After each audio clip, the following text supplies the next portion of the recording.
I'm here in Port Royal, Jamaica with Brother James Woosley. And Brother Woosley was my basketball coach going through high school, was my baseball coach in junior high, and this is his second trip to Jamaica. And they flew in yesterday, and we're having a great trip so far. So I wanted you to see a little bit what's going on. We have a service going on back here, but Brother Woosley, thanks for coming back again. Tell us a little bit about your group and something's going on today. We have 43 seniors that we brought to Jamaica. This morning we got up, had a nice breakfast, and then from there we took off in 2 buses, picked up some building supplies for the church. We're doing some work at the church, part of a day this week. And then we came out here to Port Royal, spent about an hour in visitation, encouraging kids to come to this open air meeting that we're having right now.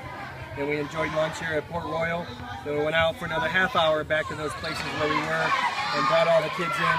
And we're just about to share the gospel with them and give away some soccer balls and stuff at this open air meeting. So not only is it real good for the people here, but it's excellent work for our teenagers to give of themselves and to teach some of what they've been taught. So we're excited to be here. Yeah, you probably hear a lot of commotion back there. I have no idea what's happening. That's right, I don't want to turn around. No, we're afraid to turn around and look, but in just a little bit, Sam Cervantes, obviously a senior, he's going to be preaching to him this morning, and I'm excited to see what's going to happen. But we'll show you more videos of the trip, but we just want to, this is the start of the week. I like starting the week by visiting and just having a service the first day. And you know, if you follow anything that we do, you know this is a senior trip, not just a mission trip. 43 seniors decided to take their senior trip as a mission trip, and that's pretty awesome.